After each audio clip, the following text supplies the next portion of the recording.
Hey guys, so as you know, this past weekend was our Clasico, and as a Real Madrid fan, I was stressed out of my mind before the game. I pride myself in the fact that I don't have the worst of skin, but last week I feel like I was breaking out, and I feel like a lot of the reason as to why I was breaking out was because of our Clasico.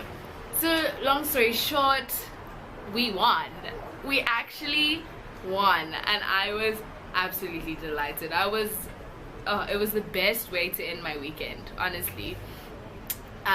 So yeah, I'm gonna just touch on my reaction and some of the things that I got from the game, what I enjoyed about the game, what I didn't, what I'm glad about, what I'm mad about. Yeah, so hopefully you can gauge with me. This is my El Clasico reaction.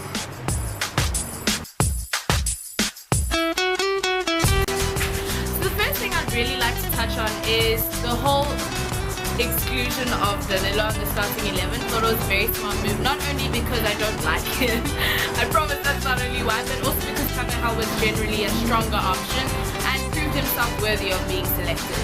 More than that, I feel like people have said to me how they feel like Marcelo and Danilo play very similar football, and I feel like today, or that game, proved as to why that isn't entirely true. And even if it is, it means that Marcelo is just miles ahead, like miles ahead of Danilo. Even though both of them possess very incredible qualities going forward and great provisions in terms of the attacking, like an offensive structure of the game. Obviously, we saw, especially in this game, Marcelo was impeccable. He provided so much. I mean, he was ultimately one of the most pivotal roles when it came to us actually delivering goals. I mean, the way he worked the ball back, the way he went through the defense as if he was just playing with children. It was incredible just to see his mastery like come out again and just prove that he really is incredible. I've always said I feel like he's generally one of the most skilled players at Real Madrid. He's such a skillful player, and he's just such a beautiful player to watch, like a fun player to watch. Like I feel like people that don't even like football might enjoy watching it, you know what I mean? So that's my number one little thing, was just the whole Danilo versus Marcelo. Marcelo kind of takes it by miles for me, and I think he proved as to why in that match. So the second thing I'd like to touch on is just Casemiro, guys. Okay, I feel like everyone knows that I love him, and I've made it very clear in the last video, but guys, can we just, the man deserves a standing ovation. Like, he did such an incredible job at holding players that are not just like maybe good, maybe they're incredible players, and he did an incredible job as a defensive midfielder. He really did keep the structure together. He made the structure of our defense so much stronger down the middle, and I think our back line generally was also not too bad, except Sergio Ramos, we'll get to that. But even just, I love how Zidane has generally stressed how important it is that every single player gets involved defensively. And I think I loved seeing how even players like Ronaldo were getting the ball back, were intercepting, were clearing. I was like, this is incredible. I loved it. It was great to see that the whole team is giving their absolute all in all spheres of the game. So it was just great seeing Casemiro play such a strong and like prove himself capable and worthy of carrying the responsibility as our CDM. And I think just, yeah, when you look at players like Suarez, Neymar, and Messi, and just seeing how someone of such, like, well, massive potential, I think, is thriving in that potential. He's not just potential now, he's actually becoming great. I think it was just great to see how we were restricting Barcelona in terms of how our flanks were rather open, but our like center drive wasn't. And I feel like that was frustrating on their side because they want to play it down the middle, they want to execute down the holes that we made, and we didn't. We left it open down the flank to close it down the middle, and I thought that was brilliant. The tactical, like, strategic move that was made, I thought it was brilliant. I'm so glad we have a CDM, and it actually made sense as to why we'd exclude players like James and Isco. And as much as I love their flair, I feel like this was the kind of game where you need to be more strategic. A game against Bayern, a game against Barca, you need to be aware that they are very strong offensively, and thus we need to be stronger than usual defensively, instead of just adding on creative players maybe adding on more defense points. And so I genuinely feel like the move of putting Casemiro in place of Isco or James was a very, very great decision. I also feel like when it comes to our defense as well, Keylor Navas did an impeccable job. His save for Messi's shot made me so happy. Messi was rather cheeky that game. I mean, he was tripping all over the place. So it was really just great to see that we really have such a world-class keeper. He is impeccable and he just keeps on flourishing and making us all forget about the De Gea deal. My third thing is obviously the frustrations that come with Sergio Ramos being sent off for like the millionth time during an El Clasico and just receiving a red card generally. He obviously has the worst of records when it comes to the La Liga. In total, he has received the most red cards in the history of La Liga. But Amen, he just makes it really hard to love sometimes because I'm always fighting about how great he is and how I feel like he's such a well-rounded, like he epitomizes the perfect defender in my eyes, and then it's just like, oh, but he's so unnecessarily. Sometimes like those fouls weren't necessary, but he's made a joke out of it. Not entirely funny. It wouldn't have been funny if we lost, but it's funny now because he said had he known we would have won with 10 men, he would have been sent off sooner, and he was asking for it based on the fact that he was fouling sooner than that. And it's lucky he only got sent off much later in the game. But amen, Sergio Ramos, I was kind of frustrated, but you know, these things happen. Number 4, I'd like to just say BBC are back, fam.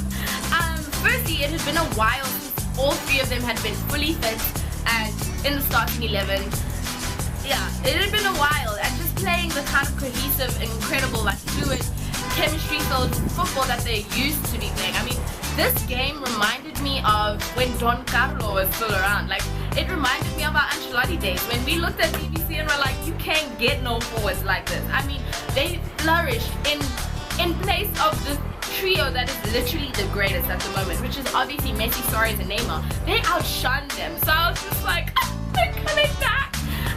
It was impeccable just to see Bale come back with a blast. I think just his absolute energy, like incredible bounds and leaps of energy and just pace, and I don't know, he was just hungry for like a win. You could see it from the very beginning, and I just feel like it was so unfortunate that his goal was disallowed. Again, I'll deal with that one later, but just he was incredible from the onset. He was one of the ones that was actually on fire even in the first half when things weren't looking so great.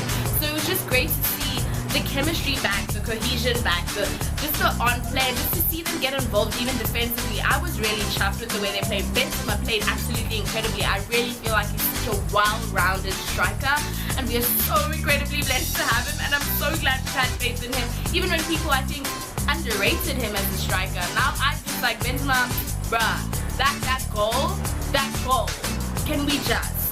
And I mean, the second goal, the assist obviously coming off Bale, but the amount of control and just like, I think just suave that came off from Ronaldo, I was really happy. I was just like, and also the outrage from the disallowed goal, I feel like put them onto and a score that much more, you know? And it was also just great to see that our counter-attacking skill is back. It was great to see our counters come back. Like, I've missed our counters. I didn't like Mourinho, but I won't lie, that's one thing he did right. That is definitely one thing he did right. My number 5, that ref. Guys, can we be serious? That ref is horrific. The officials were so bad. The amount of fouls that took place and weren't called, and then the amount of things that were called that you're like, it was like everything was opposite. I swear, it was like they thought it was still April Fool's Day. I don't know what's up with them. The day before was April Fool's. Even just, I won't even lie, Sergio Ramos was fouling Messi. I was just grateful because I was like, bro, I want nothing to come out of that. But that was a clear touch on him, and I felt like they were just being not even lenient. So I was just like, are you blind? But it's fine. And then obviously to see the same thing happen to us where there was a handball of sorts and stuff. But like, it's just like, ouch. These things were happening. But the worst obviously being the disallowed goal. I was like, are you out of your mind? It's as clear as night and day that Bale out-jumped Jordi Alba. But you know what? Amen. Jordi Alba's a small man, guys. Maybe he was a bit, I don't know. I'm going to scare her. I don't know. So, because he also made a scene and the ref clearly bought it. But I was really frustrated with the disallowed goal because I definitely didn't agree with it. But yeah, there were a lot of calls by that ref that were very questionable. So yeah, I was very frustrated. Then some random things things that I just thought of for the game as well, some extras are, firstly, I thought it was an incredible tribute to Cruyff.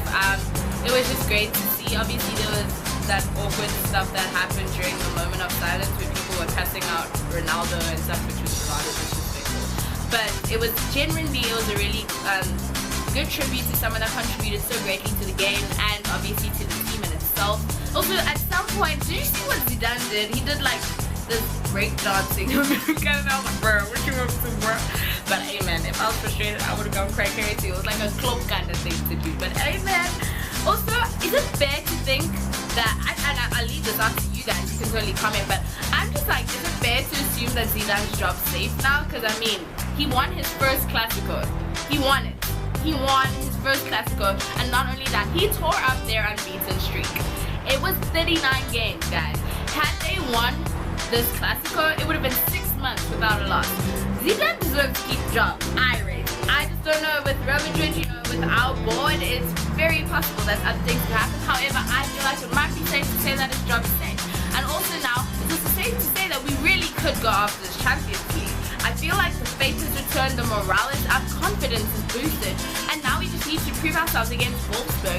Never undermine a team, because I feel like we learned that with Borussia Dortmund years ago, and I feel like after that we really, and Juventus again last year, just not to go in cocky, which is why I was getting upset with Sergio Ramos' comments. I was like, don't get cocky now, don't get cocky.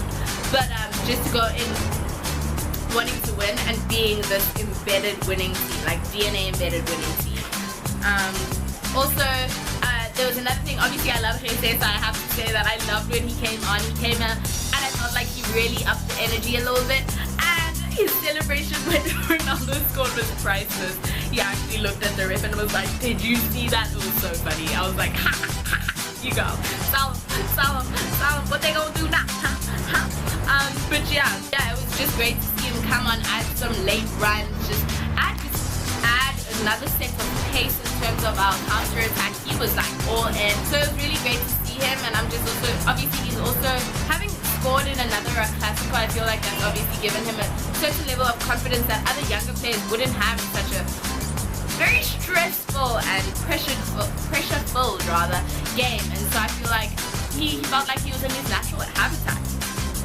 I felt like he was instinctive about the way he played. He wasn't pressured. He wasn't feeling too stressed out, which was great.